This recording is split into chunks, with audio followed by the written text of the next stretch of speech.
avec moi. Yes. No haha magana yo. Baregbe. Mi avec moi. Yes. No haha magana yo. Baregbe. Mi avec moi. Yes. Oh, avade. Mi apeveve. Se oda. Iwatutu.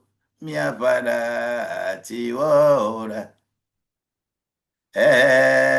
Joade, la miasie, manyo, sika, baregbe, avec moi, Yesu, vifafa magano anyo, baregbe, avec moi, Yesu, no haha magano anyo, baregbe, avec moi, Yesu.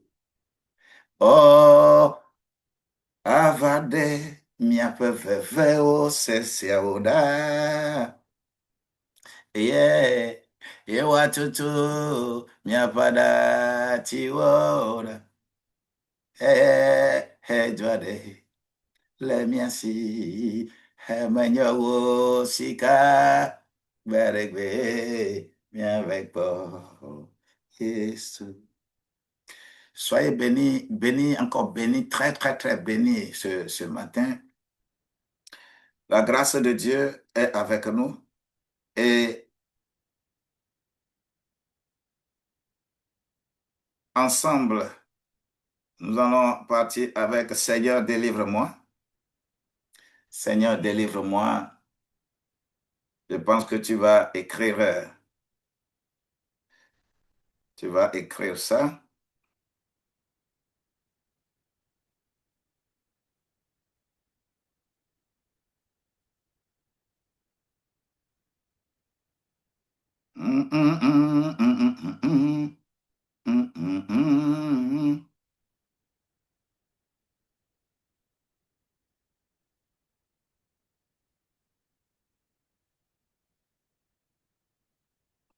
Seigneur, délivre-moi de mes dettes spirituelles.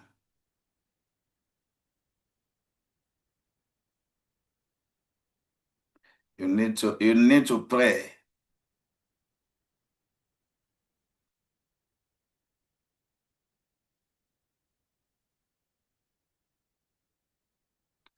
Je vais être dans la dynamique de ce que j'ai fait hier, un peu à l'église.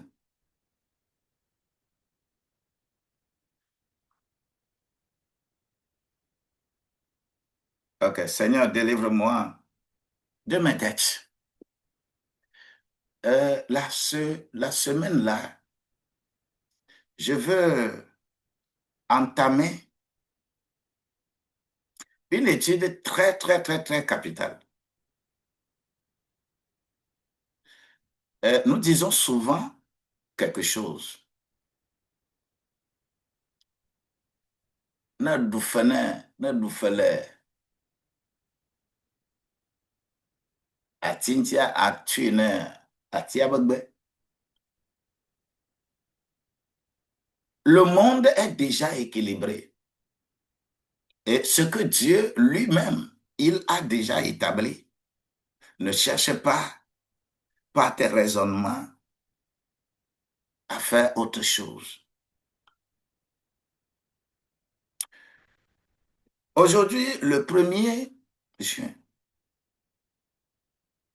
oui, nous sommes au 6e mois. En réalité, dans ma contrée, dans ma culture, ma tradition, dans mon milieu, le mois là s'appelle Massa, c'est-à-dire, littéralement, je vais vendre. Parce que si nous suivons ce que Dieu a déposé dans notre vie et le milieu dans lequel il nous a insérés, si nous comprenons correctement l'environnement, chaque mois, on doit savoir gérer pour notre bonne vie sur cette terre. Le mois de janvier s'appelle Jové, c'est-à-dire euh, il fait chaud. Quand il fait chaud, quelque chose on fait. On t'a dit d'aller vers la fourmi pour apprendre. Quand il fait chaud, qu'est-ce que la fourmi fait? Le mois de février s'appelle Djodje, c'est-à-dire la terre que tu as préparée, tu dois mettre le feu dans les herbes pour préparer le terrain, pour que le terrain te serve à la semence. C'est le mois de février.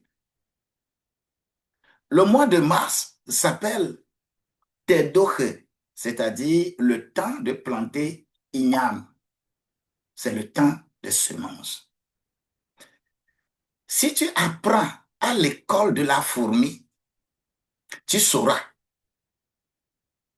Donc, le mois de mars est un mois de semences. Beaucoup de catégories de semences. Et si tu accompagnes tout ceci par des semences spirituelles et charnelles, parce que ce qui est écrit dans la Bible, c'est semences charnelles. Si tu as vraiment semé dans le mois de mars, le mois de avril veut dire à forfier, parce que il faut les moments où l'environnement favorable à la germination et à la croissance et la production de ce que tu as semé. C'est pourquoi Igname, si ce n'est pas chaud dedans, ne peut pas pourrir pour germer et commencer. C'est pour cela que le mois d'avril a cette connaissance aussi. Le mois de mai, on appelle ça Dama, c'est-à-dire ce que tu as semé, ça a germé. Et quand ça germe, Dama, c'est verdoyant. Ce qui est verdoyant fleurit. Et c'est ce qui est chez les Européens, on va parler du printemps. Et pendant ce mois, lorsque c'est réellement verdoyant, ce qui est verdoyant va porter de fruits. Et ce qui est herbe, tout ça là, quand c'est verdoyant, ça nous propulse vers le marché, c'est-à-dire massa. Ce qui est verdoyant, ce qui est produit, eh bien, je vais prendre ça pour aller vendre. Et souvent, pendant ce temps, tu vas voir que le maïs frais. En réalité, dans les périodes réelles, maïs frais, c'est le mois de juin, réellement.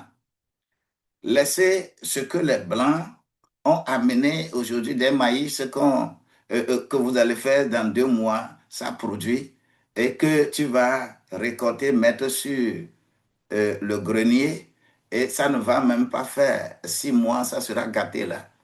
Le maïs ordinaire, naturel, quand vous semez ça, ça fait 3 mois, 3 mois et demi. Et c'est pour cela que quand ça fait 3 mois, il y a maïs frais, mois de juin. Et je vais vendre. C'est pourquoi le mois de juin s'appelle Massa. Je vais vendre. Hmm.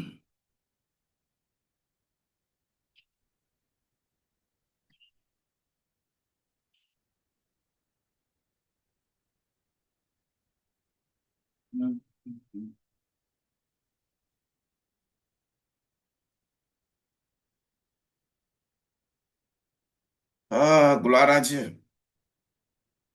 Donc, je vais vendre. Ce mois-là, C'est pour cela que lorsque le maïs, et tu es en train de vendre le maïs, comme ça, le mois de juin, je vais m'arrêter là-bas parce que nous sommes dans le mois de juin. Sinon, le mois de juillet, le maïs commence à devenir sec. Et il faut, là,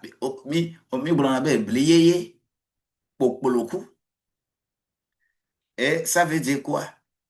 Tu, quand tu vas, tu prends ça, quand tu amènes à la maison, il faut sécher ça avant qu'elle soit un peu plus sec pour que tu ailles vers le meunier.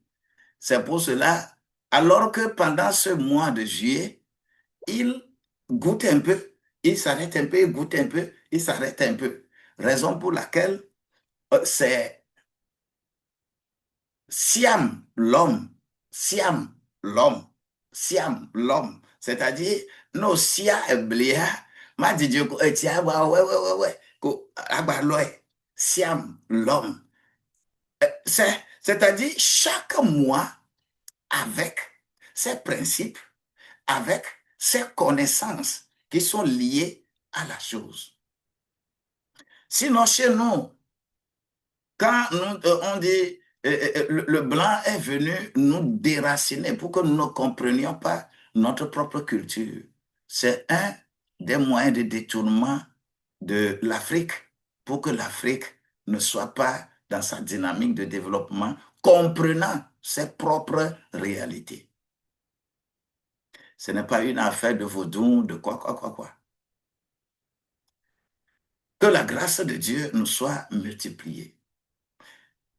C'est pour cela que, à partir, par exemple, de demain, je vais commencer un truc lié à comment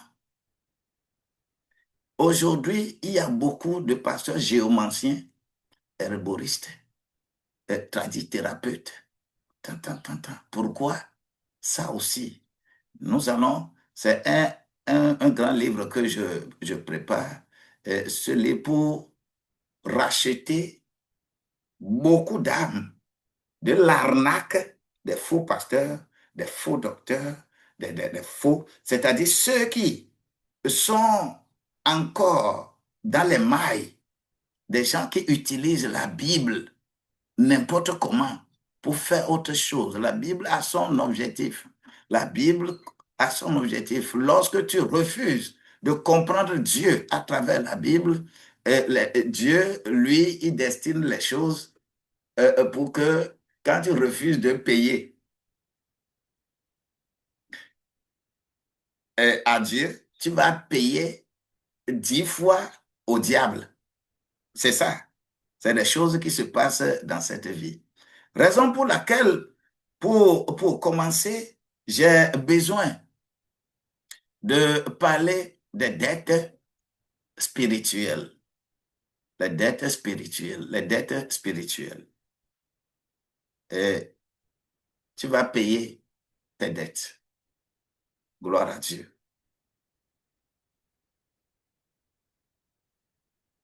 Crois seulement, crois seulement, crois seulement en Jésus,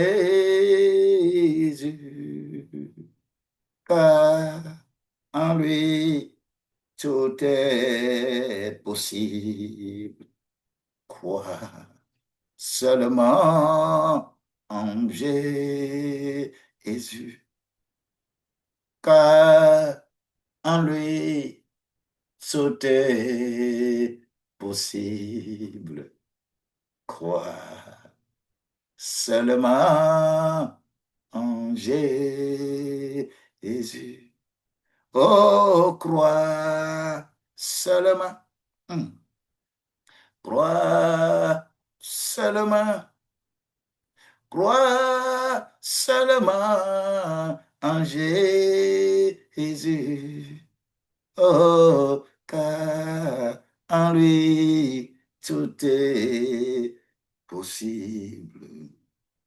Crois seulement en Jésus. Tu as acheté ton costume à la brocante. Non, c'est mon tailleur qui m'a fait ça. C'est mon tailleur. Rarement, moi, j'achète tout ce que je porte là. C'est mon tailleur qui me fait. Donc, si c'est bon, eh bien, c'est mon tailleur qui me le fait. Et, il est comme ça. Gloire à Dieu. Euh, la grâce de Dieu est avec nous et nous irons de gloire en gloire. Je vais,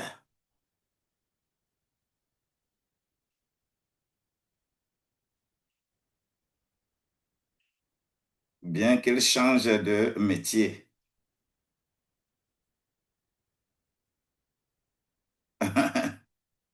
Il change de métier, hein.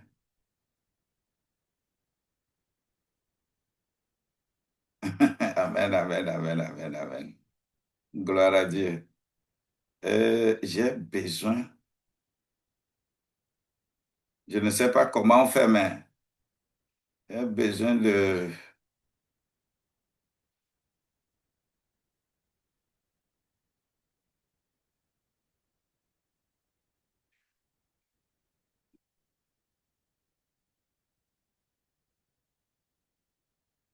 Hmm.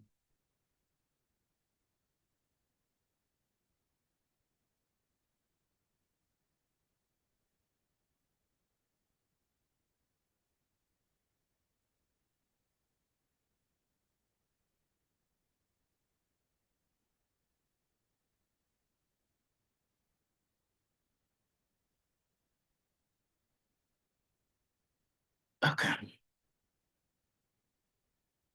J'ai besoin de mettre...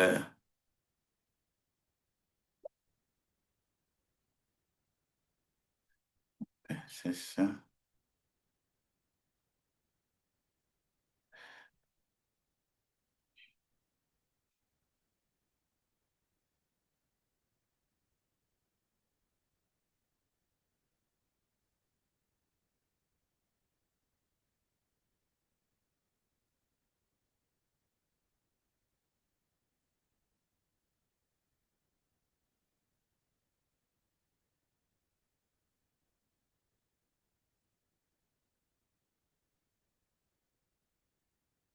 OK.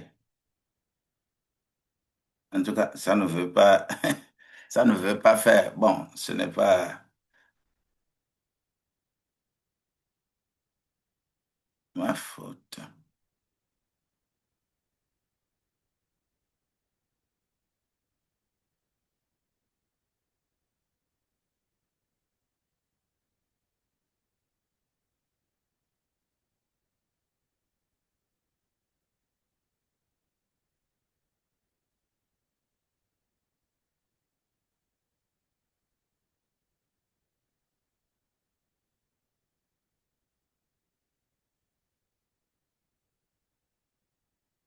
OK. On peut avancer. Vous êtes bénis. Le thème de ce jour, soyons sincères avec Dieu. Seigneur, délivre-moi des dettes spirituelles. Seigneur, délivre-moi des dettes spirituelles. Que la grâce de Dieu soit avec nous. Il est écrit dans Romains 13, verset 8, quelque chose de très important que nous lisons tous les jours. Ne devez rien à personne si ce n'est de vous aimer les uns les autres. Ne devez rien à personne si ce n'est l'amour, car l'amour, celui qui aime, a accompli la loi.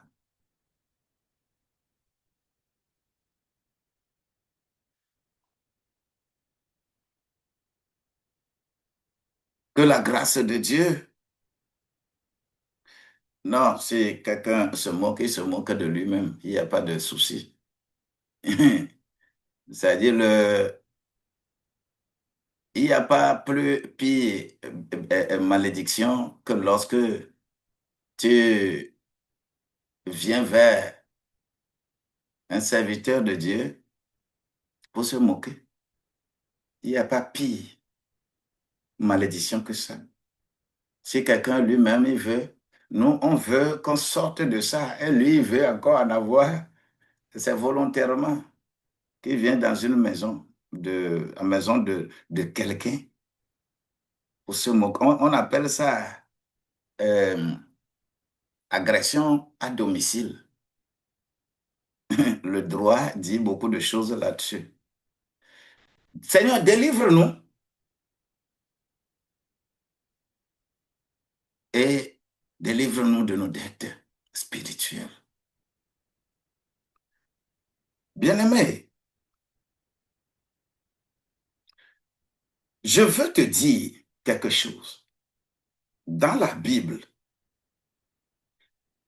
par exemple, plusieurs plantes, plusieurs herbes, plusieurs arbres, plusieurs résines, plusieurs aromates, plusieurs, tout ça là sont utilisés dans les rites de purification. Sont utilisés dans les rites de purification, les rites de consécration, des rites d'onction, des rites de guérison, des rites de, comment l'appelle-t-on, d'adoration et même de protection spirituelle. Il est important de noter que la puissance ne résidait pas dans la plante elle-même, mais dans l'observance de Dieu, dans l'obéissance de Dieu et dans la signification spirituelle de l'acte. Merci beaucoup, merci beaucoup, merci beaucoup, Père Biot, merci beaucoup. Aujourd'hui, nous allons vraiment parler des dettes spirituelles.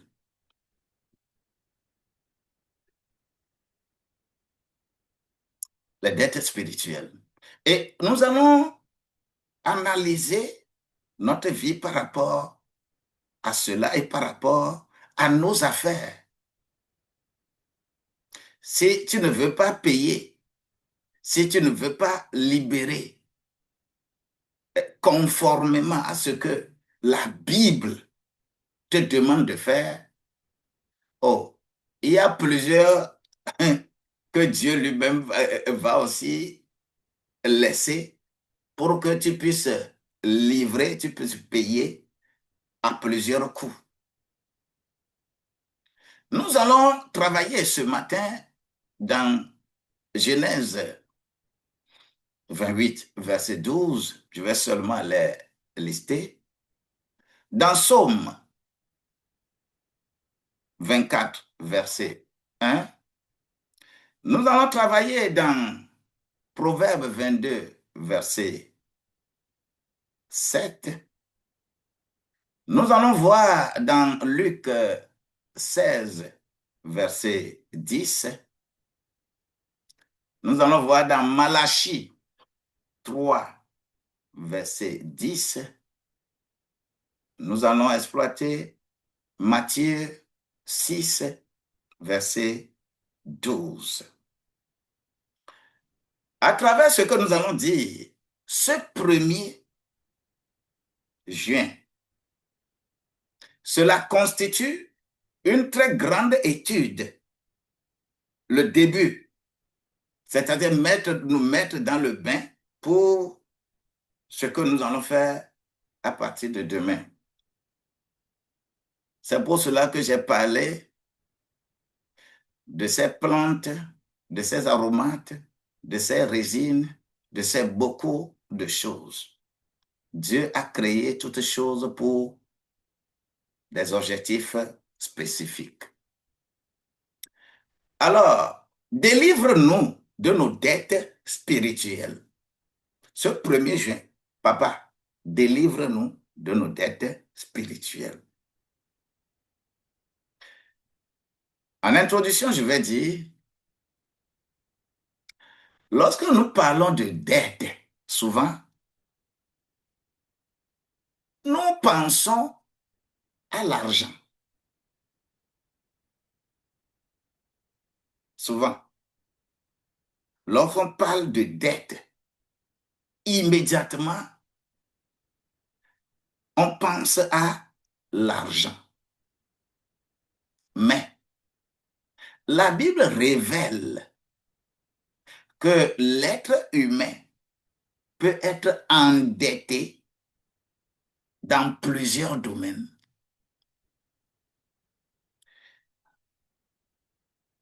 Et raison pour laquelle, lorsque je vais, par exemple, aller au niveau des nations, au niveau des communautés, au niveau de nos pays, même par rapport à l'Occident, la dette est une puissante arme que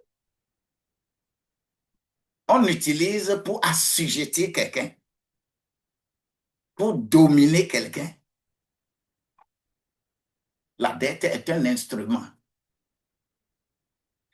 Est un instrument très, très, très, très puissant. Et c'est quand tu refuses de te libérer des dettes spirituelles, le monde là va t'accabler avec l'intelligence humaine, la philosophie, ainsi de suite, pour t'accabler des dettes de ce monde. Quand tu refuses de libérer tes dettes spirituelles, tu vas les payer de façon charnelle. Beaucoup pensent seulement à l'argent. Mais on dit, Romains 13, verset 8, ne devez rien à personne si ce n'est l'amour. Car celui qui aime, il a accompli toute la loi. Dans plusieurs domaines, quand je prends le domaine spirituel, il y a les dettes. Quand je prends le domaine moral, il y a les dettes morales, les dettes spirituelles, les dettes relationnelles, les dettes émotionnelles, les dettes financières. Je mets ça là à la dernière place. Les dettes. Beaucoup cherchent la propriété, être propriétaire des biens. C'est-à-dire, beaucoup cherchent la prospérité sans régler les dettes invisibles qui bloquent les bénédictions visibles. Beaucoup. Beaucoup cherchent la prospérité. Je veux être prospère. Mais ils refusent de régler les dettes invisibles qui bloquent la prospérité visible. Beaucoup, avant que Dieu ne remplisse nos mains, il veut purifier notre cœur. Avant que ta main ne soit remplie de biens, Dieu, lui, son principe, il faut que ton cœur soit purifié. C'est pour cela que je voudrais demander la grâce de Dieu pour que Dieu ouvre ta mentalité, Dieu ouvre ta connaissance, que tu puisses avoir révélation, inspiration et opération en la matière.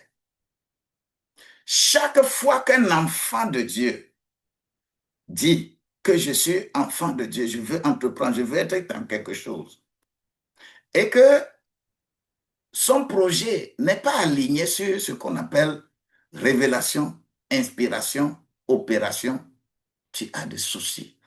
Les blocages sont là. Et souvent, ces blocages sont créés par les dettes spirituelles non réglées. Les dettes spirituelles bloquent la prospérité. Premier point là. Dettes spirituelles bloquent la prospérité. Matthieu, au chapitre 6, verset 12. Qu'est-ce que Jésus a dit dans sa prière?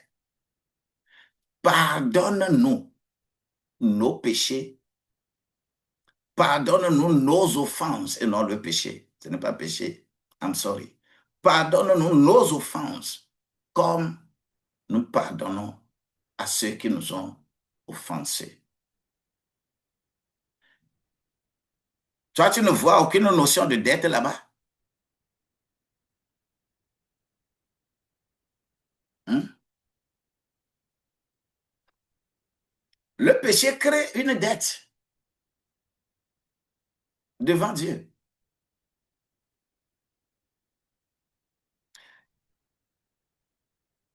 C'est-à-dire, quand tu es dans une situation entre toi et quelqu'un, la personne t'a offensé, ce n'est pas mauvais. Raison pour laquelle Jésus n'a jamais retourné gifle à quelqu'un qui l'a giflé. C'est une puissance. Jésus n'a jamais insulté, par exemple, quelqu'un parce que la personne l'a insulté. Vous savez, lorsque je prends l'exemple de désobéissance, lorsque nous sommes dans la désobéissance, c'est une dette que nous avons à payer. Tu es avec un papa, par exemple. Tu es avec. On désobéit à qui? On désobéit à quelqu'un qui est supérieur à toi et que tu dois le respecter charnellement, physiquement et spirituellement. On ne désobéit pas à un égal, à quelqu'un qui est inférieur à toi. Refuser de connaître que Dieu est ton Père, c'est une désobéissance. Tu es endetté. Lorsque tu es, par exemple, dans l'injustice, aussi c'est un exemple. Vous êtes nombreux à être dans les affaires, vous refusez d'être juste. Quitte à dire que l'on ne peut pas faire affaire honnêtement, conformément au niveau où on est. Chaque environnement avec ses principes. On ne fait pas, par exemple, des affaires comme on était dans une église. Quand tu vas amener les lois d'une église sur un marché, cela veut dire que tu es bouilloule. Au marché, on achète et on vend. À l'église, on donne et on reçoit. Les principes sont différents. Lorsque tu es dans la fraude, c'est que tu as des dettes spirituelles à payer. C'est une dette de péché. La désobéissance est un péché. L'injustice est un péché. La fraude est un péché. Le mensonge est un péché. La corruption est un péché. L'immoralité est un péché. Chaque péché non confessé agit comme un obstacle. Que tu sautes à aller au ciel, revenir. Lorsque Dieu voulait bénir Josué, le sacrificateur dans Zacharie 10 là, ouais, dans Zacharie 10 là, quelque chose s'est passé.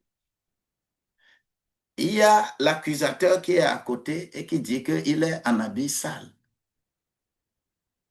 C'est le symbole du péché.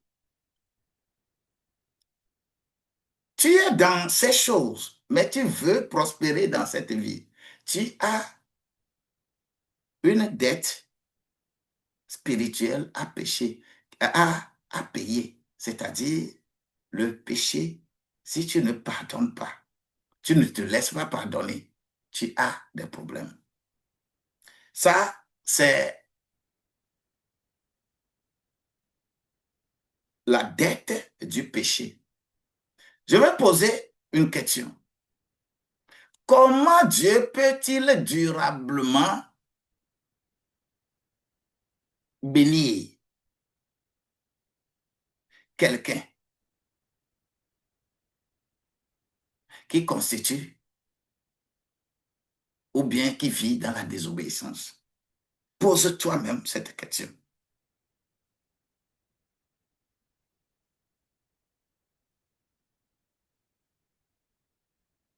Comment, selon toi, comment Dieu peut bénir durablement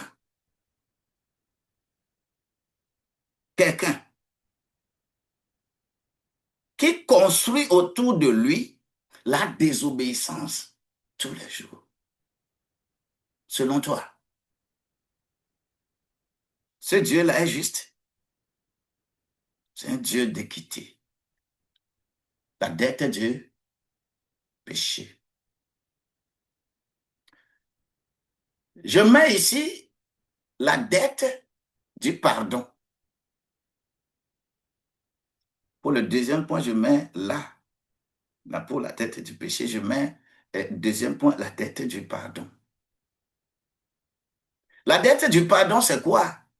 C'est là où je m'en vais dans Matthieu, au chapitre 18, verset 32 à 35. Vous savez,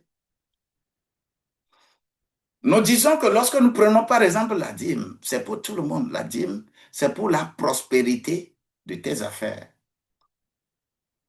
Donne ta dîme dans les normes requises. Tu n'as pas besoin d'être chrétien, musulman, tant, avant que la dîme ne soit bénéfique pour toi.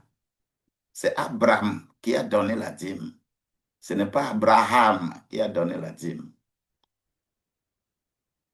Mais lorsque nous prenons les offrandes, si tu n'es pas clair avec Dieu, si tu n'es pas converti, ne cherche pas à faire offrande. Offrande, c'est pour les enfants de Dieu. Dieu veut bénir à travers les offrandes. La dîme, c'est pour tout le monde. Certaines personnes veulent être bénies, mais ils refusent de pardonner. En termes d'offrande, ici, on dit que si tu prends ton offrande pour mettre dans le trône de Dieu et que tu constates que quelqu'un a quelque chose contre toi, dépose ça. Va te réconcilier d'abord avec cette personne-là et reviens mettre ta chose dans le trône. L'offrande est très plus exigeante que la dîme. La dîme, c'est pour la prospérité de tes affaires. Ce n'est pas parce que tu donnes la dîme et tu iras au ciel. Non. C'est un principe pour faire fructifier tes choses sur la terre. C'est ça. Quand tu es dans les affaires, comprends les choses. Mais l'offrande, c'est quand tu es enfant de Dieu. Mon truc veut se décharger.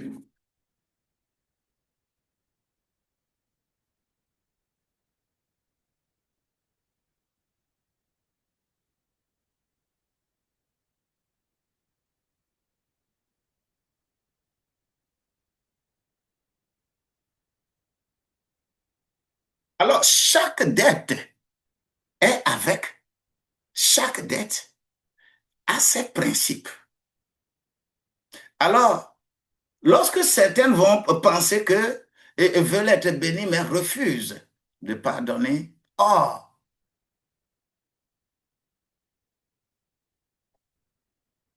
le pardon devient une dette. Une dette se paye. Quand tu ne peux pas payer, on négocie. Quand je prends par exemple, qu'est-ce qu'on veut dire là-bas? L'amertume dans ton cœur, là, ça bloque les relations. L'amertume dans ton cœur, ça bloque la paix. Toi-même, tu n'es pas en paix avec toi-même. L'amertume dans ton cœur, ça bloque certaines percées spirituelles. Parce que on a quelque chose contre toi que tu n'arrives pas à te décharger. Tu reproches quelque chose à quelqu'un que tu n'arrives pas à te décharger. Et vous ne vous comprenez pas. Lorsque au travers de ça, tu peux venir mettre milliards dans le trône de Dieu en disant que tu es en train de faire offrande.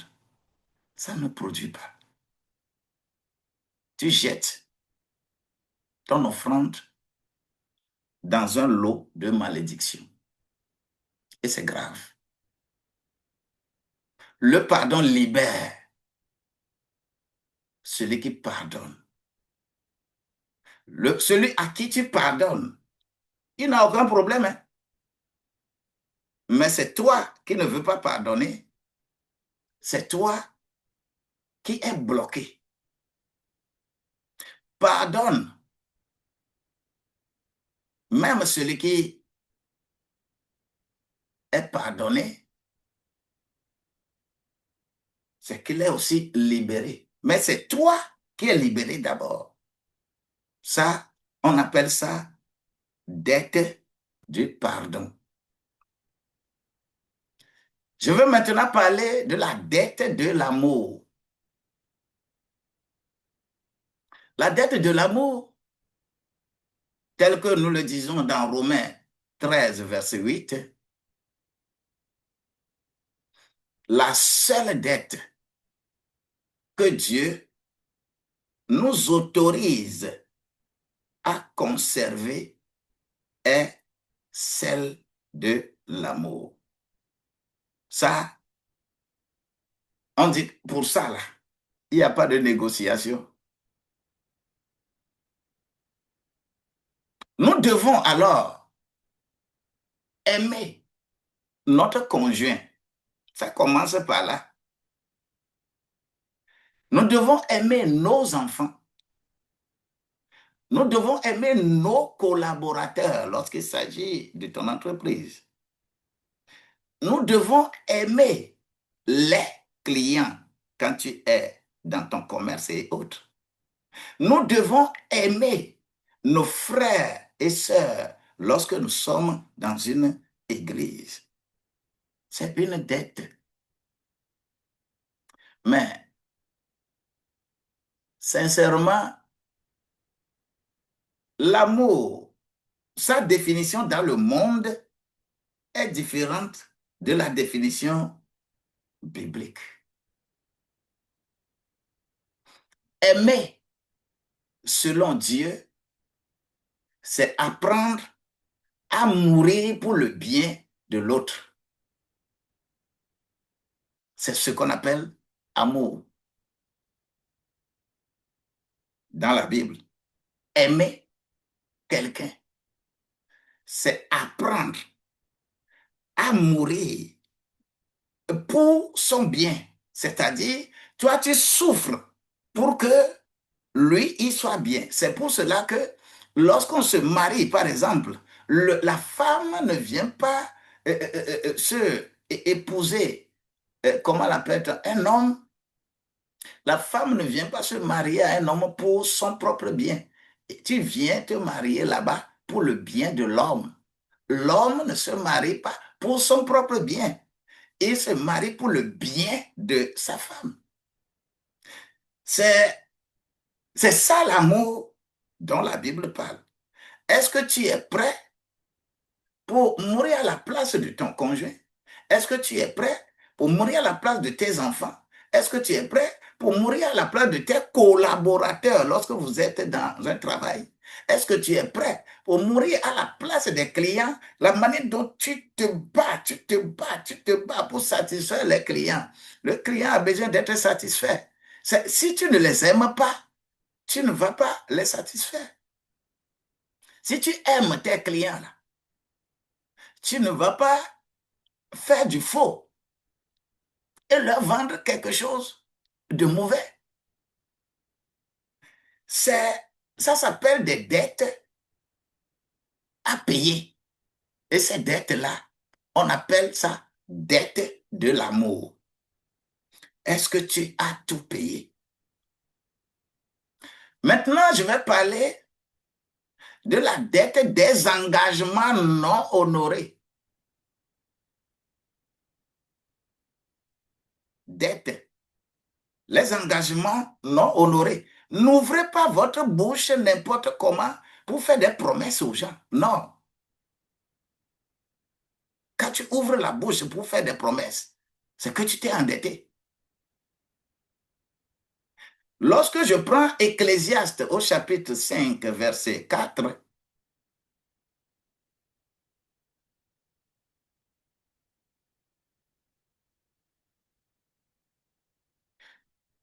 Dieu prend au sérieux, écoute-moi bien, Dieu prend au sérieux les promesses, les vœux, les alliances, les responsabilités. Écoute-moi bien. Cela ne dépend pas à qui tu as fait. Tu as fait à Dieu, tu as fait à quelqu'un, tu as fait à ton semblable, tu as fait à ton enfant, tu as fait à qui que ce soit. Dieu prend au sérieux les promesses, les vœux, les alliances, les responsabilités. Lorsque je vais commencer à vous développer, par exemple, ces quatre notions, tu verras clairement que le fait que tu as des dettes de promesses, des dettes d'engagement non honorées, c'est pourquoi tes affaires ne marchent pas. Tu dois pas savoir. Beaucoup demandent de nouvelles bénédictions, alors que les anciennes responsabilités sont abandonnées. C'est sérieux. Maintenant, je vais aller dans le deuxième comparatif. Comment les dettes spirituelles appauvrissent les affaires?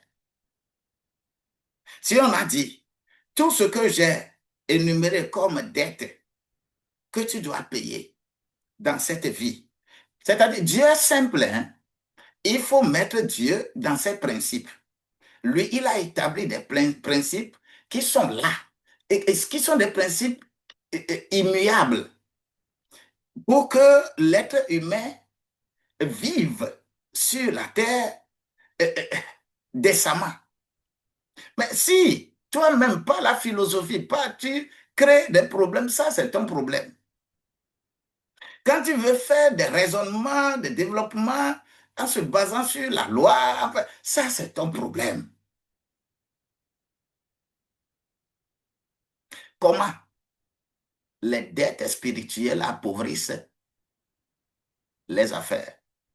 Comment ça agit sur tes affaires? Comment ça agit sur tes professions? Comment ça agit sur ta vie en général? Un, elles détruisent la confiance. Quand tu es endetté et tu ne payes pas, la confiance est perdue. Dans le monde, c'est comme ça. Ces dettes non payées détruisent la confiance. Les affaires reposent sur ce qu'on appelle confiance. Quand la parole n'a plus de valeur, c'est que confiance perdue.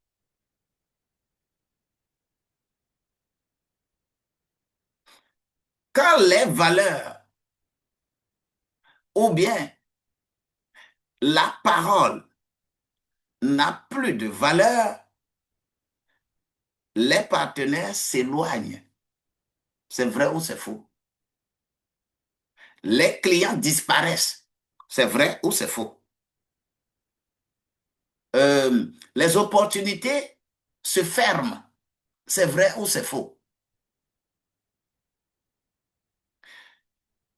Toi-même, parce que tu n'as pas payé ta dette de l'amour, cette dette morale, émotionnelle, tout ça là, c'est pourquoi tes affaires vont subir. Une deuxième chose, elle ouvre la porte aux attaques. Lorsque tu ne payes pas tes dettes spirituelles, elle ouvre les portes aux attaques.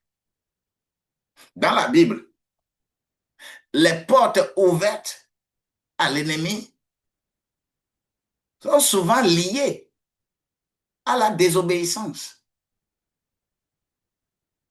Quand tu es désobéissant, il y a porte ouverte sur toi. Quand tu es dans l'injustice, il y a une porte ouverte sur toi. Quand tu es dans l'idolâtrie, il y a, je n'ai pas énuméré, dettes d'idolâtrie. Ça existe beaucoup. Hein? Il faut faire attention. Dettes d'idolâtrie. Beaucoup, nous remplissons l'Église. Mais nous ne comprenons pas dettes d'idolâtrie. C'est beaucoup. Ça ouvre les portes. Et les alliances sont mauvaises, vont s'être détériorées. Ça détruit. Les dettes non payées, ça détruit. Comment cela détruit? 3. Elle limite la faveur divine. Lorsque tu es dans dette spirituelle non payée, ça limite la faveur divine. Le travail produit le salaire. Lorsque on parle du salaire, on parle d'ouvrier. Je vais encore revenir sur ce sujet parce qu'il y a un esprit derrière tout ce qu'il y a. C'est ouvrier qui reçoit le salaire. Un fonctionnaire reçoit le traitement. Un militaire reçoit la solde.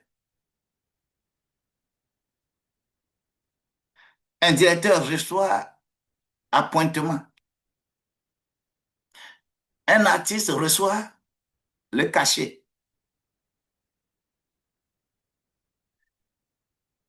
Un, une bonne, un gardien, un vigile de maison reçoit le gage. Alors qu'un commerçant, il reçoit le profit. Un actionnaire, il reçoit les dividendes. Un obligataire, il reçoit des intérêts. Un agriculteur, il reçoit quoi? Ainsi de suite. Pourquoi on appelle le revenu de chaque département? Quand je prends, par exemple, un expert, il reçoit honoraire.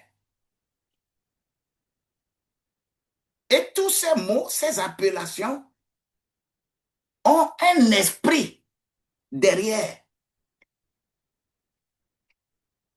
Un esprit qui gère chaque domaine. Et si tu es dans cette vie, tu es commerçant, tu es agriculteur, tu es fonctionnaire, tu es football, tu es, c'est-à-dire ce n'est pas pour rien que vous allez voir, par exemple, les grands footballeurs, les grands artistes, ainsi de suite. Ils font allégeance à un esprit. C'est de chaque fonction, chaque domaine est géré par un esprit spécifique.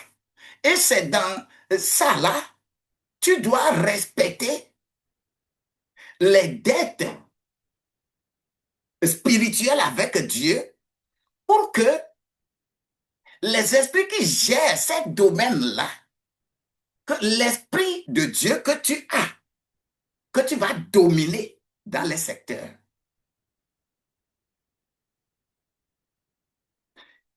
Dans le secteur bancaire, par exemple, ce secteur est dominé par le temple d'Uruk. Le temple d'Uruk. J'avais déjà expliqué ça. Vous pouvez chercher vidéo dans... Là, je parle en tant qu'enseignant de l'économie monétaire.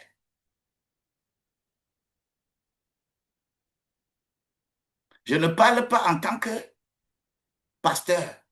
Je parle en tant que... Là, je parle en tant qu'enseignant de l'économie monétaire. Parce que, écoute-moi bien, l'or et l'argent, je peux reprendre rapidement, l'or et l'argent appartiennent à Dieu dont la Bible parle. Quand tu prends l'or et l'argent là, tu ne peux pas aller acheter avec. Dieu veut parler du travail. Tu vas travailler ça avant que cela ne te soit profitable. La monnaie que tu tiens dans la main, ce n'est pas, ça n'appartient pas à Dieu. Ça appartient à l'homme. C'est l'homme qui a fabriqué. Et en plus de ça, ce qui est encore plus sérieux, il a confié au diable. Comment? Je t'explique encore. C'est au 16e, 17e siècle avant Jésus-Christ que en Mésopotamie du Nord, c'est-à-dire cette Mésopotamie du Nord était la première puissance mondiale. La manière dont, par exemple, les États-Unis sont devenus première puissance mondiale et leur monnaie constitue l'étendard international, ça n'a pas commencé par les États-Unis, non. En Mésopotamie du Nord, c'est l'actuel Iran, avec capitale Ninive dans le temps. Lorsque les gens ont fabriqué l'argent, l'or, l'argent, le bronze, tout ça là, ils ont réfléchi pour dire où est-ce que nous allons cacher ces pierres précieuses de telle manière que les gens ne viennent pas voler. Et quand ils ont réfléchi, ils ont trouvé le temple d'Uruk, ce qui est l'équivalent du dieu tonnerre, Rebieso, chez nous. Qu'on peut cacher notre argent dans ce temple. Et unanimement, tout le monde est d'accord. Et on prenait les pièces pour aller déposer dans le temple d'Uruk. Et quand tu déposes tes pièces précieuses, le prêtre, le Huno de là-bas, il prend un papier et signe là-dessus avec la valeur de ce que tu viens de déposer et signe et te donne le papier pour attester que tu as déposé les pierres précieuses. Et Au fil du temps, on a commencé à autoriser les gens qui ont ces papiers-là, que tu peux prendre le papier-là et acheter au marché. Et celui qui prend le papier, il peut se référer au temple d'Uruk pour prendre la pièce dont il est question. Et le papier là dont nous parlons, signé par le prêtre du temple d'Uruk, c'est ça l'ancêtre du billet, des chèques, du billet que tu as aujourd'hui dans la main. Raison pour laquelle vous n'allez trouver aucun gouverneur d'une banque centrale qui met sa signature sur le billet que tu prends pour acheter là. Tu ne vas voir aucun gouverneur d'une banque centrale qui n'est pas dans la franc-maçonnerie.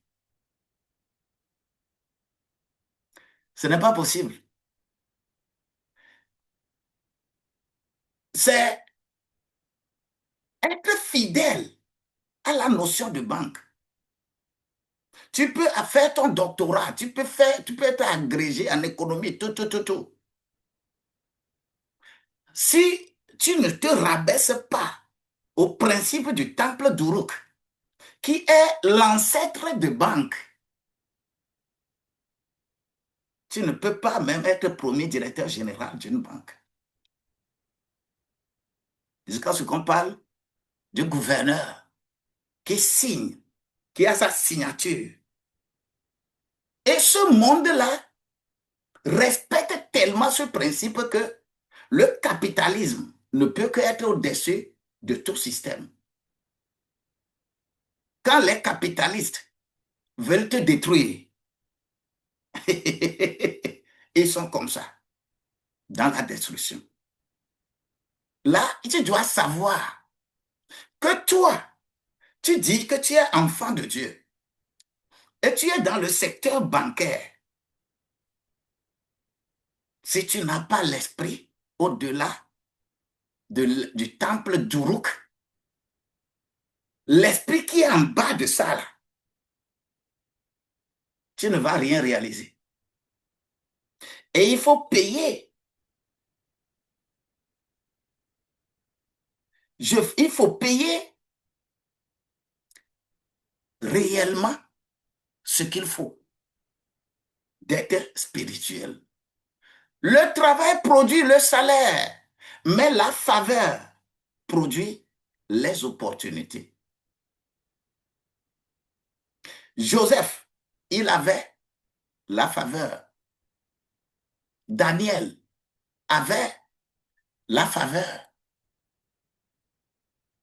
La faveur est l'accélération ou bien est l'accélérateur du divin. Et pour avoir la faveur, il faut respecter les principes, c'est-à-dire notre domaine, le domaine, quand on dit qu'on est enfant de Dieu, c'est que toi, tu es maintenant avec un esprit supérieur. Et ce que tu fais dans tous les secteurs des activités, l'esprit qui est en train de régner là-bas, toi, tu as un esprit supérieur. Et cet esprit supérieur, pour être avec toi et que tu puisses dominer chaque fois, il faut payer tes dettes spirituelles. C'est la seule chose que Dieu a déposée pour nous, pour être sécurité pour nous, afin que tout esprit qui est au-dessus, c'est pourquoi Jésus était comme ça, juste. On dit de payer un pot, amener la pièce. On dit, qu'est-ce qu'il y a sur la pièce? On dit que c'est César. Donnez à César ce qui est à César. Donnez à César ce qui est à César. Là. Il ne s'agit pas de la pièce, hein, mais il s'agit du respect des principes qui ont fabriqué ça. Des principes qui ont fabriqué et des principes qui ont mis sa gestion en place. Mais les enfants de Dieu, ils sont demeurés des ignorants Et ils vont commencer à discuter ce que Dieu lui dit, que ne devait rien à personne si ce n'est que l'amour. Car celui qui accomplit l'amour, il refuse de payer la dette de l'amour. Il refuse de payer la dette des engagements. Il refuse de payer ça. Mais il dit que Dieu n'a qu'à le protéger contre les esprits qui régissent son domaine d'activité. Mais qu'est-ce que vous... C'est-à-dire, avec des discussions n'importe comment, en faisant des raisonnements n'importe comment. La parole de Dieu, on ne fait pas débat avec la parole de Dieu. La parole de Dieu est une proclamation. La parole de Dieu est une vérité immuable. Ça se proclame. Mais comment est Dieu? Comment ça? Comment on fait? Ce n'est pas ton problème. Respecte. Des gens décident, par exemple, qu'il a ça dit, mais il va prendre ça pour aller soutenir les orphelins, soutenir les démunis. Mais c'est ce que la Bible dit à cause de ça. C'est toi qui utilises la dîme. Tu crées encore plus de problèmes pour toi-même. C'est terrible. Chaque niveau, c'est des principes spirituels qui sont là. On n'a pas besoin de ton raisonnement. Paye tes dettes spirituelles. Maintenant, je vais dire, Seigneur, enrichis-moi pour la prospérité de mes affaires. Lorsque je paye mes dettes spirituelles, vous savez, lorsque tu refuses de payer les dettes spirituelles, là, le monde là va destiner, par exemple, des faux prophètes, des, des faux pasteurs, des faux évangélistes, des faux guérisseurs, des faux pharmaciens, ainsi de suite. Tu vas payer là-bas. Tu vas payer parce que c'est ce que tu veux. C'est-à-dire, Dieu, ton père dit quelque chose. Toi, tu critiques. Seigneur, enrichis-moi.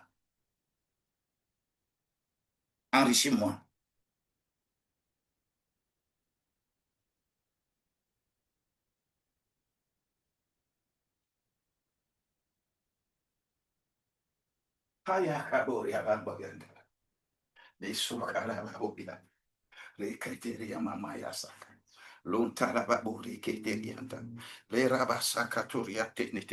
Merci Seigneur Jésus.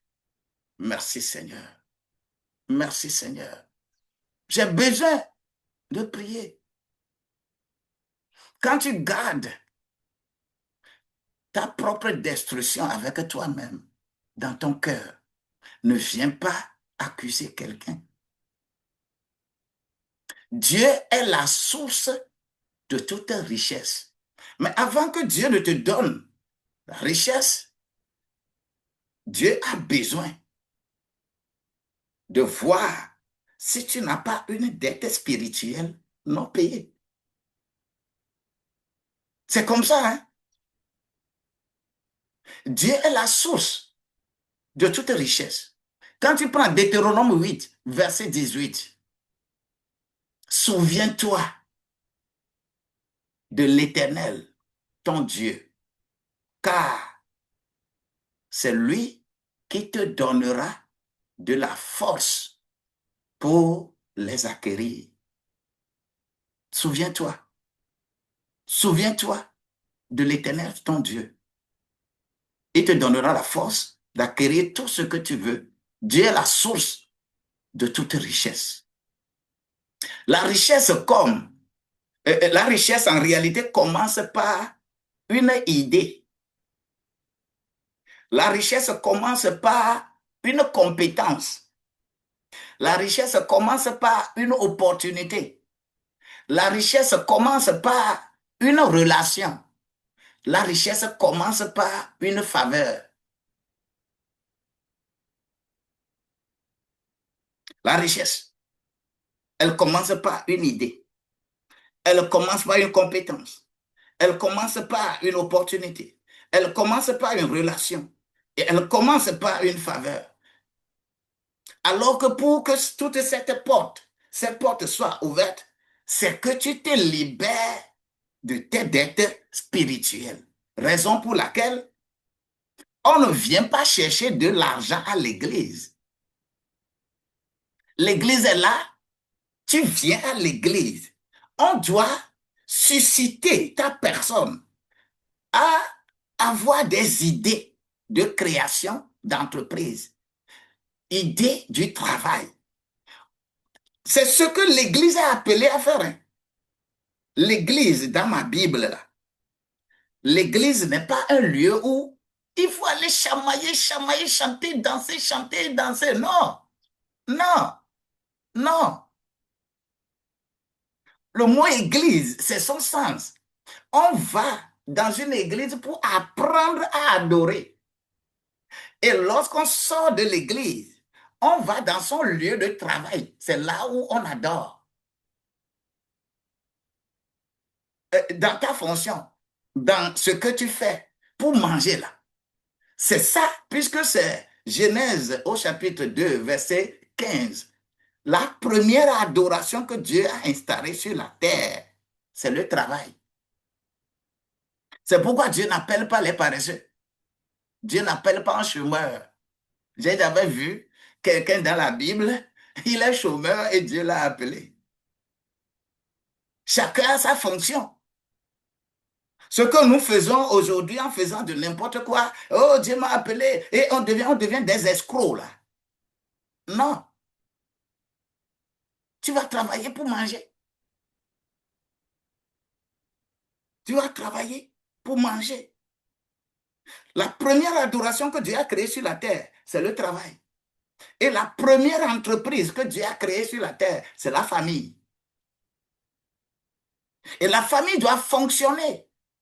En tant qu'une entreprise, pour être modèle, la famille doit être productive. Mais l'économie, par la suggestion du temple d'Uruk, en économie, on va définir la famille comme ménage et consommateur, ne produit rien.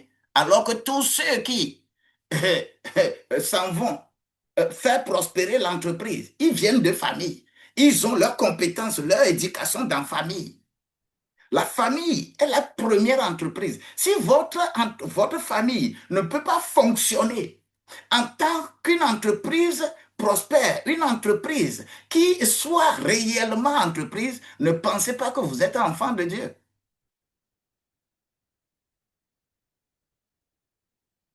Vous êtes religieux, vous faites ce que vous êtes en train de faire.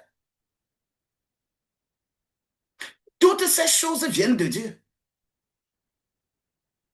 Église, faites beaucoup attention.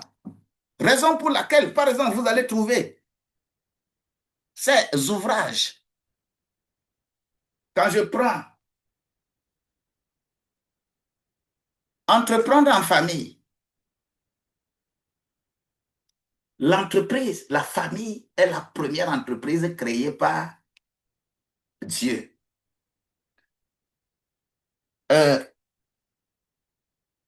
Ça, quand la famille devient vision, comment gérer tout ça là pour que la famille devienne réellement prospère dans les affaires? La Bible est claire là-dessus. Le Coran est clair. Le Fa est clair. L'andragogie est claire. La sociologie est claire. La psychologie est claire. L'anthropologie est claire. Tous ces développements sont dans ces livres. Et les enfants de Dieu doivent savoir ce qu'ils sont.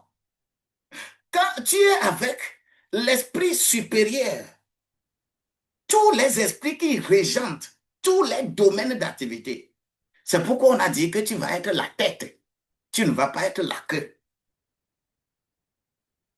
Et pour être la tête, tu dois d'abord te libérer de tes dettes spirituelles. Quand tu es libéré de tes dettes spirituelles, Dieu est avec toi. Parce que tu respectes les principes de sa maison. Et en respectant les principes de sa maison, il te donne toute ta caution pour dominer, pour aller.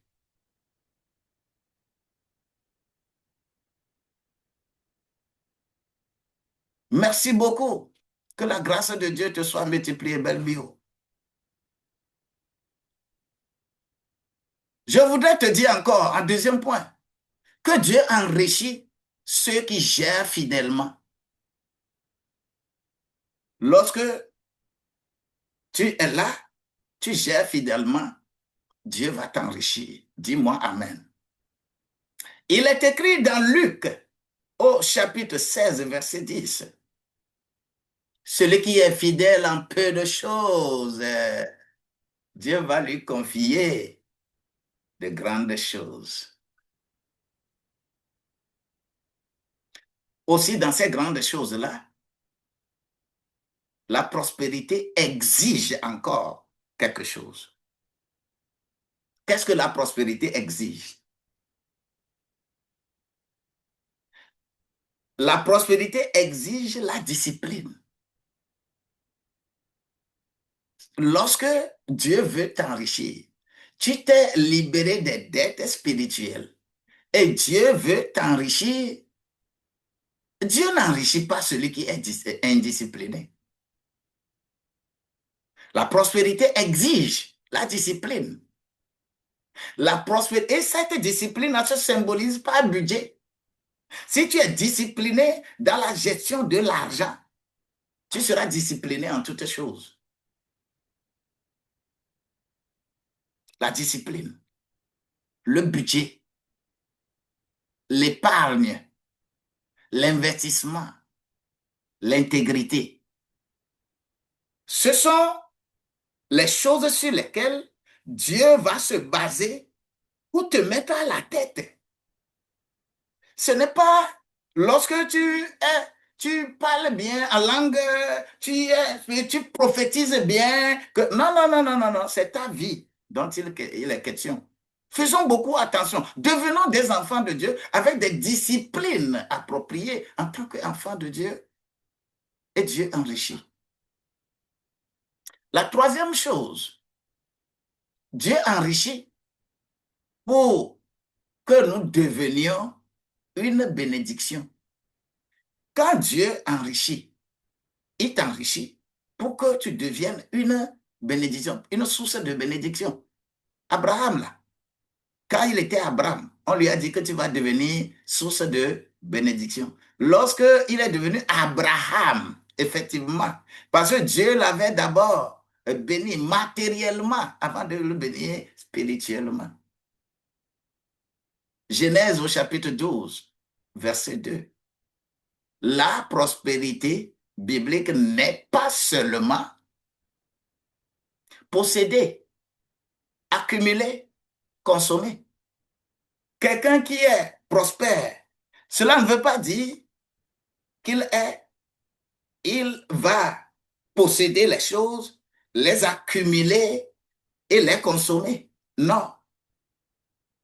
Mais on t'a donné pour servir, pour employer, pour soutenir, pour transmettre et dans des normes données. Si tu n'es pas dans ces normes-là, ne viens pas te plaindre. Que la grâce de Dieu soit avec nous.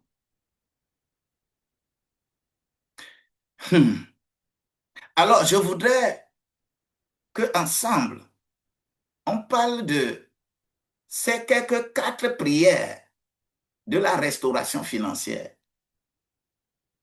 Avant d'aller vers la prière, je voudrais encore te dire que si toi, tu ne t'es pas encore inscrit pour le séminaire atelier du 6 juin prochain,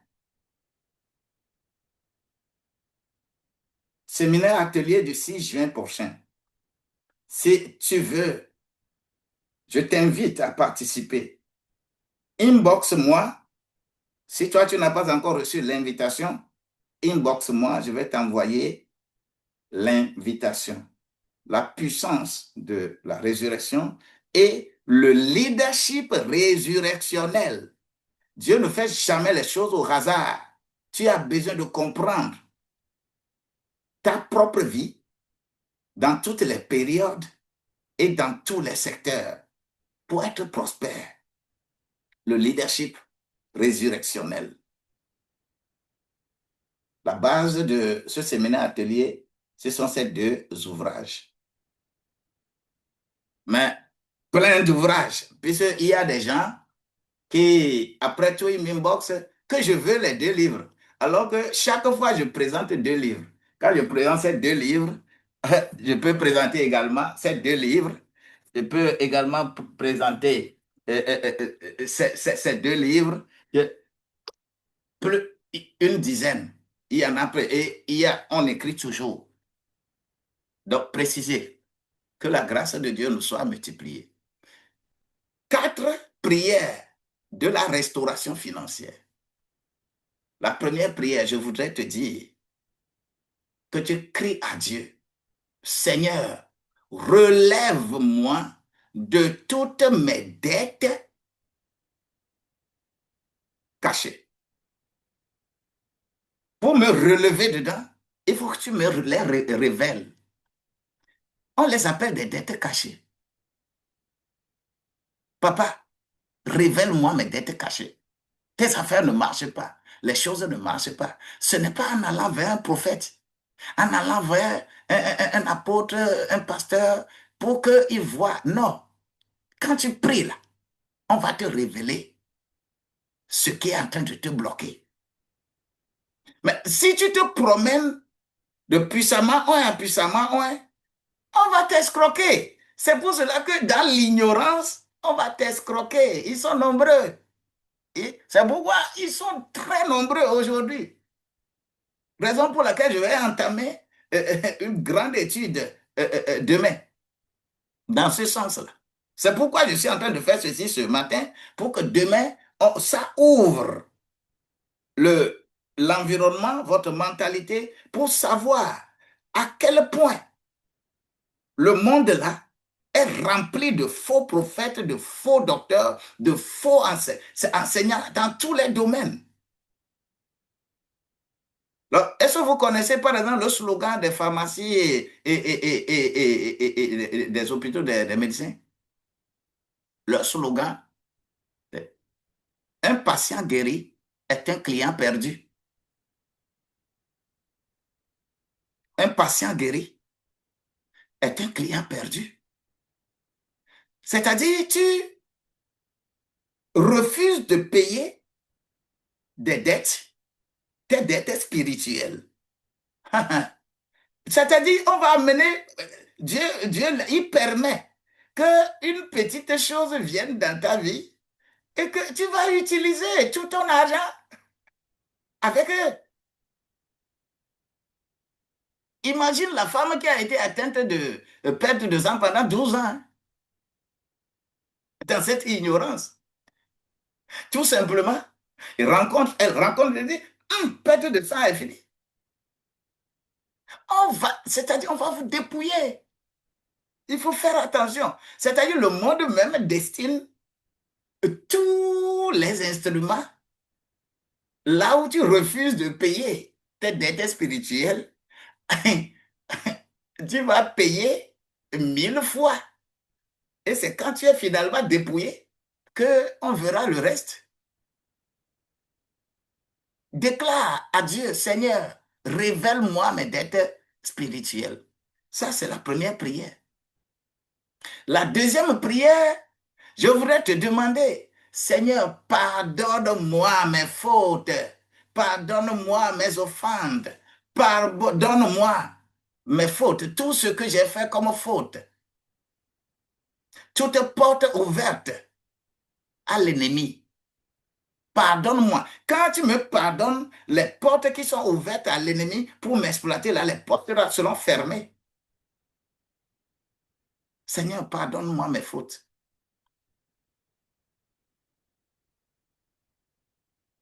Gloire à Dieu. La troisième prière que je te recommande, Seigneur, donne-moi l'intelligence, la discipline et la sagesse pour gérer mes ressources. Quand on ne te donne pas l'intelligence, la discipline, la sagesse pour gérer tes ressources, le, le diable est là. Il va venir te gérer, te détruire. Comment?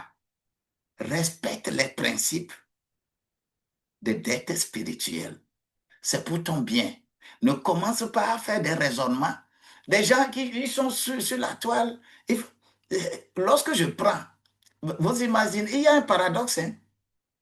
Lorsque, par exemple, dans l'Ancien Testament, on n'a pas condamné fermement la polygamie. Mais au moins dans le Nouveau Testament, on dit que si tu veux être évêque, sois mari d'une seule femme. Mais quelqu'un qui va être, par exemple, pasteur aujourd'hui, ce n'est pas dans le temps biblique. Hein. Ce n'est pas au moment où on ne condamnait pas. Hein. Cherchez-moi les prototypes de polygamie dans le Nouveau Testament. Cherchez-moi ça. Lorsque on dit que soit et qu'un pasteur dit qu'il est pasteur et il fait la promotion de la polygamie parce qu'on n'avait pas condamné dans l'Ancien Testament. Vous trouvez une telle personne-là sérieuse? Il est un bon enseignant. Il draine les gens vers Dieu ou bien les draine vers qui? On a besoin de comprendre. Seigneur, donne-moi l'intelligence, la discipline, la sagesse pour gérer mes ressources. Ça, c'est la troisième prière. La quatrième prière, je voudrais te demander de crier vers le Seigneur. Seigneur, bénis l'œuvre de mes mains et fais prospérer mes affaires. C'est terrible. C'est pourquoi je vais faire cette déclaration avec nous. Faisons la déclaration. Déclare, Seigneur, je renonce à toute dette spirituelle qui bloque ma destinée. Déclare, Seigneur, je reçois le pardon, la restauration et la faveur de Dieu. Seigneur, je serai fidèle dans les petites choses. Seigneur, mon travail produira du fruit. Seigneur, mes affaires prospéreront. Seigneur, mes relations seront restaurées. Seigneur, je ne serai plus esclave de la dette.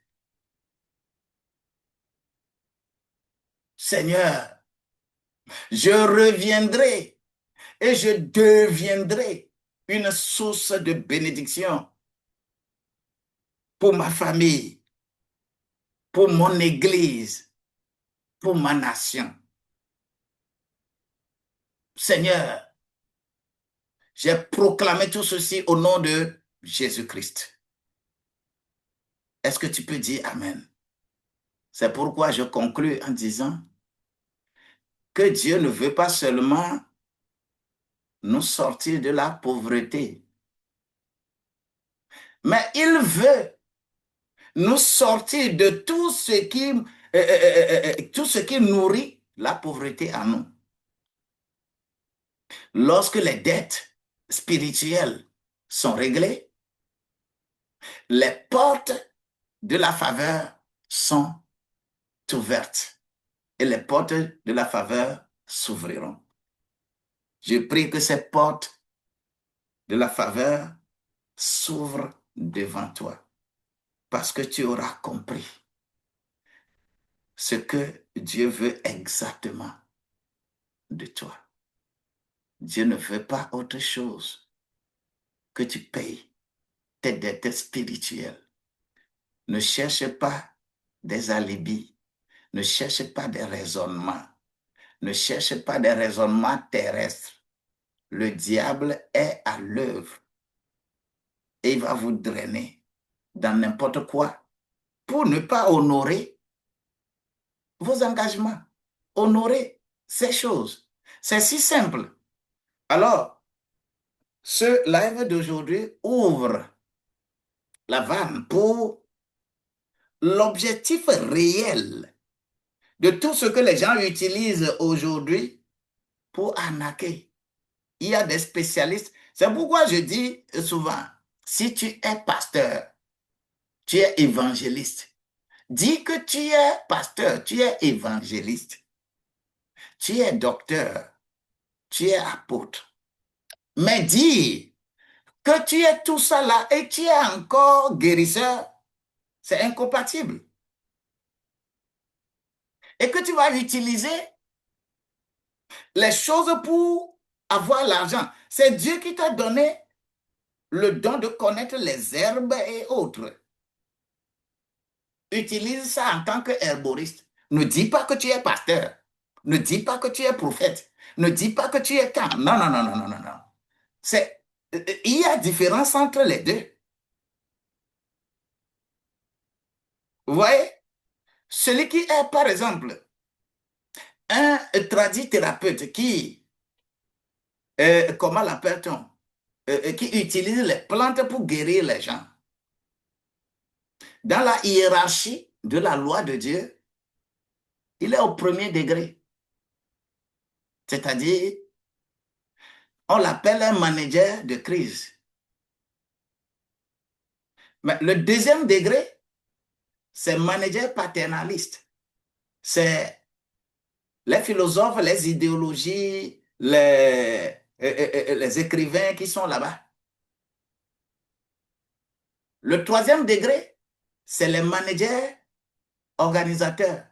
C'est les technocrates, les gens qui sont devenus les grands ministres, les grands mamans là, ils sont là-bas. Les leaders facilitateurs, c'est toutes les religions. Quand on dit qu'on est pasteur, imam, on est charlatan, on est devin, on est tout ça là, sont au même degré. Quand on a cela dans ça, on les appelle les leaders facilitateurs. Chacun facilite son domaine de compréhension à ses adeptes. C'est quatrième niveau. Par exemple, l'herboriste, il est au premier niveau de compréhension des choses de Dieu. Toi, comment tu peux combiner? Tu es aujourd'hui, au moins tu es pasteur, tu es évangéliste, tu es prophète. En étant là, tu es au quatrième niveau. Comment tu peux être ça là et ça là en même temps? Celui qui est au niveau supérieur comprend correctement ce qui est au niveau inférieur. Mais celui qui est au niveau inférieur ne peut pas comprendre ce qui est au niveau supérieur. C'est pourquoi le cinquième niveau, on appelle ça leader intégrateur. Le leader intégrateur, c'est ça que Jésus-Christ a fait sur la terre. Partout où il va, il fait du bien. Il ne demande pas tu es de quelle religion, tu es de quel milieu, tu es de quelle ethnie, tu es de quelle tradition. Partout où il va, il fait du bien. On l'appelle leader intégrateur. Les, les pasteurs doivent comprendre, les serviteurs doivent comprendre. Pour se relever du quatrième niveau, il faut arriver au cinquième niveau.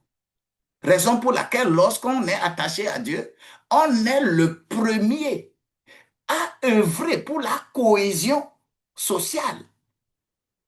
Que ce que nous faisons aujourd'hui, nous sommes restés au quatrième niveau, on ne veut pas aller au cinquième niveau, pour que, c'est-à-dire, si tu es réellement à ce cinquième niveau-là, il n'y a aucune relation qui soit détériorée entre une religion et une autre religion. Parce qu'une autre religion, c'est c'est une culture spécifique. Il faut comprendre que Jésus a accompli tout. Et quand tu comprends ça, toi, tu es maintenant au sixième niveau qu'on appelle mentor. Les mentors, ils comprennent tout ce qui se trouve en bas. Et quand tu es mentor, la statue parfaite de Christ dont il s'agit, il faut encore quitter mentorat pour être sage visionnaire. Ça, c'est le cinquième niveau. Et c'est seuls les sages visionnaires qui ont plus la capacité de pardonner. Tous les autres, là, c'est difficile de pardonner. Ils peuvent enseigner correctement le pardon, mais gifle le voir. S'il ne va pas te retourner la gifle. Et lorsque nous avons ces choses, Dieu les a destinées comme ça et a mis cette hiérarchie dans les serviteurs de Dieu, les 5 ministres, pour travailler ça en toi et non pas dans un temple. Raison pour laquelle prophète identifie là où tu te trouves. Hein? Euh, comment l'appelle-t-on? Apôtre plutôt. Apôtre identifie là où tu te trouves. Prophète et évangéliste travaillent sur ton corps et ton âme. Pasteur et docteur travaillent sur ton âme et ton esprit. C'est ça. C'est ça les ministères qui ont été destinés pour rendre l'être humain parfait. C'est pourquoi les 5 ministres doivent se retrouver dans un seul ministère, dans une seule église locale. Ce n'est pas que moi je suis prophète et c'est mon église. Moi je suis évangéliste, c'est mon église. Moi je suis pasteur, c'est mon église. Et que vous faites l'effort de vous mettre ensemble là, ce n'est pas biblique. Vous voyez comment le monde s'est taillé ce que Dieu, lui, n'a pas fait. Et vous voulez appeler toutes ces choses-là église pour chercher chaque fois les bénédictions que Dieu a destinées pour les fidèles. Les fidèles respectent les dettes spirituelles. Les fidèles respectent les principes bibliques. Ils ne font pas débat. Ils écoutent et leur réponse est oui ou non. Oui, amen. Non, amen. Ce qu'on ajoute, c'est l'ennemi. Que le Seigneur bénisse. Ce matin du 1er juin, voilà le plat. Écoutez la grâce de Dieu ou être dans la grâce de Dieu. Je vous aime bien. Merci beaucoup, Maman Angèle, sois bénie. Daf, sois bénie au nom de Jésus-Christ.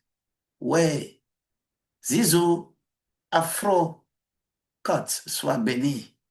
Ouais, que la grâce de Dieu fasse intégrer tout cela. Charles Finesse, sois béni. Nikiefo, sois béni au nom de Jésus-Christ. Révérend pasteur André Batogbe, sois béni au nom de Jésus-Christ. Je veux avoir beaucoup de serviteurs de Dieu dans ce séminaire du 6 juin. Soyons de la partie. On a besoin de la contribution de chacun pour construire l'œuvre, construire la statue parfaite du corps de Christ. Et Dieu est avec nous. Bien-aimés, union spéciale, Philomène, Adama soit béni au nom de Jésus-Christ. Gloire à Dieu. Union spéciale soit bénie. Anna, que la grâce de Dieu soit avec toi. Prophétesse Seraya soit bénie. Oui, Martine, KM, que la grâce de Dieu soit avec nous. Alphonsine, que le Seigneur te soutienne. Télate, sois bénie au nom de Jésus-Christ. Et Zobibi, Zopapa. Oh, je veux te voir là, je veux te voir une fois. Et que la grâce de Dieu soit avec toi. Louis Kohi, sois béni au nom de Jésus-Christ. Jonas Gopou, merci pour la grâce. Merci pour la grâce. Usa 3530, sois béni au nom de Jésus-Christ. Enfant destiné, sois élevé, destiné, encore inspiré pour sa gloire au nom de Jésus-Christ. John Lewis, sois béni. Nadia, sois soutenu. Eudoxie, Elagbe, gloire à Dieu, sois béni au nom de Jésus-Christ. Freeman, la grâce de Dieu est avec toi. Des, sois béni au nom de Jésus-Christ. Hortensia, merci Seigneur. Oui. Mamadou Sidibé, gloire à Dieu. Joe, sois béni.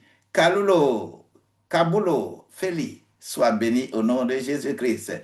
Canel, 452, que la grâce de Dieu vous soit. Vous êtes bénis, vous êtes bénis, bénis et bénis. Et quiconque aimerait nous contacter, envoyez seulement votre message par WhatsApp, plus 228 99 60 90 00. Tu envoies, si tu veux vraiment être participant également à ce séminaire atelier du 6 juin, qui va se faire en présentiel et en ligne, que la grâce de Dieu te pousse aussi à envoyer un message pour que je te transmette le dossier d'invitation et que tu sois aussi dans la cour des grands qui connaissent de bonnes relations avec Dieu. Tu es participant et Dieu bénisse ta participation. Soyez bénis au nom de Jésus-Christ. Je vous aime bien. Que la journée soit